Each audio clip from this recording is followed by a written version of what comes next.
Hi everyone, welcome to job updates in Telugu YouTube channel. IRCTC Indian railway catering and tourism కార్పొరేషన్లో వేకెంట్గా ఉన్న hospitality monitor అనే జాబ్స్ను fill చేయడానికి అఫీషియల్గా notification release చేయడం జరిగింది. టోటల్గా 43 పోస్టులు ఉన్నాయి. ఆంధ్రప్రదేశ్ మరియు తెలంగాణ రాష్ట్రాలకు సంబంధించిన అభ్యర్థులకు ఇదొక సువర్ణ అవకాశం మంచి జాబ్ సాధించడానికి. నెలకు 30,000 రూపాయల శాలరీ ఉంటుంది. అండ్ దాంతోపాటుగా కొన్ని అలవెన్సెస్ అనేవి ఉంటాయి. ఆ అలవెన్సెస్ అనేది కూడా మనకి 5,000కు పైగా పర్ మంత్ మనకి రావడం జరుగుతుంది. ఆ అలవెన్సెస్ ఏంటి అనేది కూడా నేను మీకు తెలియజేస్తాను. అండ్ ఈ జాబ్స్కు సంబంధించి ఎటువంటి ఎగ్జామినేషన్ లేకుండా డైరెక్ట్ సెలెక్షన్ ద్వారా మనకి సెలెక్షన్ అనేది చేస్తున్నారు. అప్లికెంట్ ఫీజు కూడా మనం ఏమీ పే చేయాల్సిన అవసరం లేదు. సో కాబట్టి మీరు డైరెక్ట్గా సెలెక్షన్కి వెళ్ళి అక్కడ మీరు సెలెక్షన్కి అటెండ్ అయ్యి డాక్యుమెంట్ వెరిఫికేషన్ చేసుకోండి. దాని తర్వాత మీరు గన జాబ్‌కి సెలెక్ట్ అయితే డైరెక్ట్‌గా మీకు కాల్ చేసి, ఈ విధంగా మీరు జాబ్‌కి సెలెక్ట్ అయ్యారు. సో, ఈ డేట్‌న వచ్చి మీరు జాయిన్ అవ్వండి అని వాళ్ళు మనల్ని పిలవడం జరుగుతుంది. సో, ఆ డేట్‌న వెళ్ళి మీరు జాయిన్ అయిపోతే సరిపోతుంది. మీకు జాబ్ ఇక వచ్చినట్లే. అండ్ ఈ వీడియోలో ఈ జాబ్స్‌కి హాస్పిటాలిటీ మానిటర్ అనే జాబ్స్‌కి సంబంధించి జాబ్ ప్రొఫైల్ అనేది ఏ విధంగా ఉంటుంది, అంటే మనం జాబ్‌లో జాయిన్ అయిన తర్వాత ఏం జాబ్ చేయాలి, సెలక్షన్ ప్రొసీజర్ అనేది ఏ విధంగా ఉంటుంది, ఏజ్ ఎంత ఉండాలి, క్వాలిఫికేషన్ ఏంటి, ఇంపార్టెంట్ డేట్స్ ఏంటి, ఇలాంటి వివరాలన్నీ కూడా ఈ వీడియోలో నేను మీకు క్లియర్గా ఎక్స్ప్లెయిన్ చేస్తాను. వీడియో చివరి వరకు చూడండి, మీకు పూర్తి వివరాలు అర్థమవడం జరుగుతుంది. అండ్ మీరు ఆంధ్రప్రదేశ్ మరియు తెలంగాణ రాష్ట్రాలకు సంబంధించిన అభ్యర్థులైతే మన ఛానల్లో ఎవ్రీడే ఆంధ్రప్రదేశ్, తెలంగాణ మరియు సెంట్రల్ గవర్నమెంట్కి సంబంధించిన జాబ్ నోటిఫికేషన్స్ అప్లోడ్ చేయడం జరుగుతుంది. సో మీరు వాటిని మిస్ అవ్వకుండా పొందాలి అనుకుంటే ఇప్పుడే మన యూట్యూబ్ ఛానల్కి సబ్స్క్రైబ్ చేసి పెట్టుకోండి. సో సబ్స్క్రైబ్ చేసుకుంటే ఆంధ్రప్రదేశ్, తెలంగాణకు సంబంధించి జాబ్ నోటిఫికేషన్స్ ఏవైతే డైలీ విడుదలవుతాయో వాటన్నిటిని ఎవ్రీడే మన ఛానల్లో అప్లోడ్ చేయడం జరుగుతుంది. మీరు చూసి వెంటనే వాటికి అప్లికేషన్స్ అనేవి చేసుకోవచ్చు. డియర్ ఫ్రెండ్స్, ఐఆర్సిటిసి నుంచి అఫీషియల్గా విడుదల చేసిన నోటిఫికేషన్ ఇది. సో బిఫోర్ నోటిఫికేషన్లో ఉన్నటువంటి ఇన్ఫర్మేషన్ చూసే ముందు మనకి ఇది ఒక పాయింట్ చూడాలి. ఏంటి అంటే ఇది హెచ్ పాయింట్ ఉంది కదా, ఇది చూడండి ఒకసారి. ఎవరైతే క్యాండిడేట్స్ ఈ జాబ్కి సెలెక్ట్ అవుతారో వీరు సెక్యూరిటీ డిపాజిట్ 25,000 రూపాయలు కట్టాల్సి ఉంటుందన్నమాట. సో ఇది ఐఆర్సిటిసి లిమిటెడ్ వారి పేరు పైన డిమాండ్ డ్రాఫ్ట్ డీడీ ద్వారా అమౌంట్ అనేది కట్టాల్సి ఉంటుంది. సో మీరు జాబ్ రిజైన్ చేసి వెళ్ళేటప్పుడు మీకు ఈ సెక్యూరిటీ డిపాజిట్ అమౌంట్ అనేది వాపస్ ఇవ్వడం జరుగుతుంది. అంతవరకు 25,000 రూపాయలను వాళ్ళ దగ్గరే ఉంచుకుంటారు, అది మీరు గమనించాలి.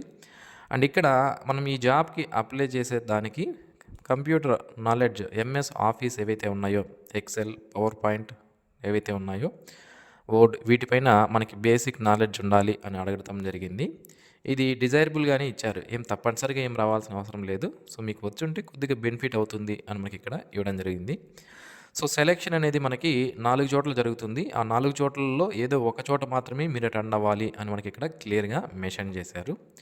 ఇక ఇక్కడ మనం చేయాల్సినటువంటి జాబ్ ఏంటి, ఐఆర్సిటిసిలో హాస్పిటాలిటీ మానిటర్స్ అనే జాబ్లో మనం సెలెక్ట్ అయిన తర్వాత ఏం జాబ్ చేయాలి అంటే, మనందరికీ తెలుసు ఐఆర్సిటిసి అంటే Indian railway catering and tourism corporation అని.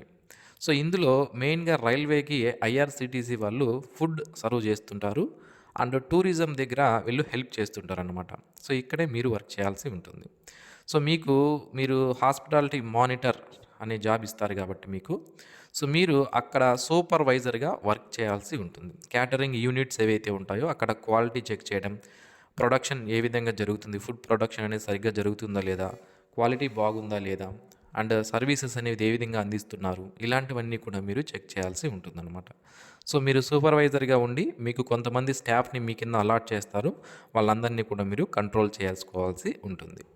ఇక పర్ మంత్ రెమ్యునరేషన్ ఎంత ఉంటుంది అంటే, సిటీసీ పర్ మంత్ అనేది మనకి 30,000 రూపాయలుగా ఇవ్వడం జరుగుతుంది. దీంతో పాటుగా మనకి డైలీ అలవెన్స్ కింద 350 rupees per day on duty బోర్డులో మీరు ఉన్నప్పుడు మీకు ఇది అందించడం.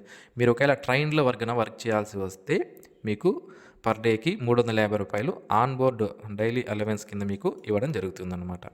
ఇక లాడ్జింగ్ ఛార్జెస్ అనేవి 240 రూపీస్ అనేది మీకు ఇవ్వడం జరుగుతుంది అవుట్ స్టేషన్కి వెళ్ళినప్పుడు, అంటే బయట వెళ్ళినప్పుడు. నెక్స్ట్ నేషనల్ హాలిడే అలవెన్స్ అనేది కూడా మీకు ఇవ్వడం జరుగుతుంది. మనకి హాలిడేస్ ఉంటాయి కదా, గవర్నమెంట్ హాలిడేస్, అప్పుడు కానీ మీరు వర్క్ చేస్తే దానికి మీకు పే చేస్తారనమాట.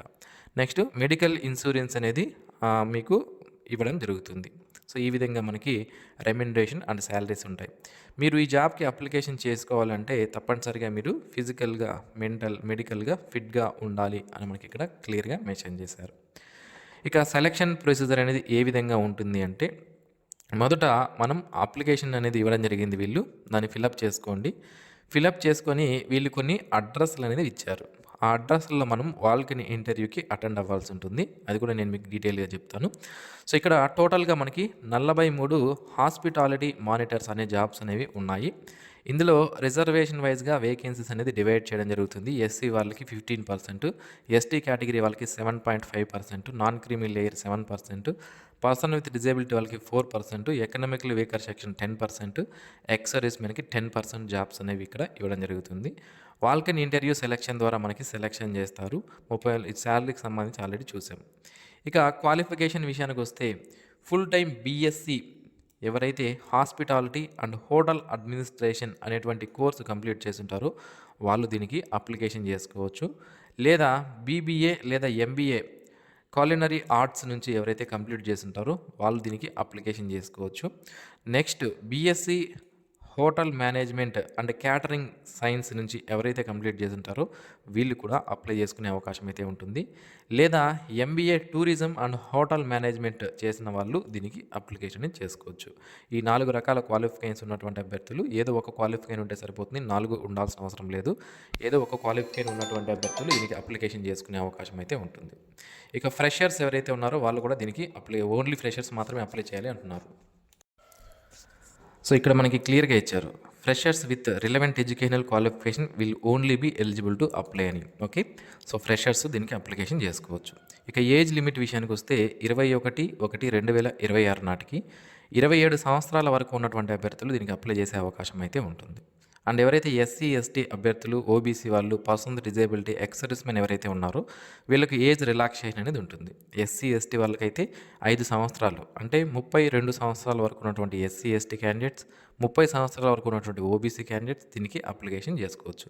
పర్సన్ విత్ డిజేబిలిటీ అయితే 10 సంవత్సరాల వరకు ఏజ్ రిలాక్సేషన్ అనేది వర్తిస్తుంది. ఇక ఈ జాబ్కి సంబంధించి మనం జాబ్కి సెలెక్ట్ అయితే ఎక్కడెక్కడ మనకి పోస్టింగ్స్ ఉంటాయంటే మహారాష్ట్ర, గుజరాత్, మధ్యప్రదేశ్, గోవా అండ్ రాజస్థాన్లో మనకి ప్రస్తుతానికి పోస్టింగ్స్ అనేవి ఇవ్వడం జరుగుతుంది. అండ్ ఈ జాబ్స్ అనేవి మనకి ఎనీవేర్ ఇన్ ఇండియాలో ఐఆర్సిటీసీ వాళ్ళు ఫ్యూచర్లో ట్రాన్స్ఫర్స్ లేదా పోస్టింగ్స్ ఇచ్చే అవకాశం ఉంది అని మనకి ఇక్కడ క్లియర్గా మెన్షన్ చేశారు. కాబట్టి ఫ్యూచర్లో మన దగ్గర ప్రాంతాలకు కూడా మనము ట్రాన్స్ఫర్స్ అనేవి చేసుకునే అవకాశం అయితే ఉంటుంది. అండ్ ఈ జాబ్స్కి సంబంధించి సెలెక్షన్ అనేది మనకి 4 డేస్లో 4 చోట్ల కండక్ట్ చేస్తారు. ఇందులో మధ్యప్రదేశ్, మహారాష్ట్ర, గోవా, గుజరాత్లో మనకి 4 చోట్ల ఇస్తారు.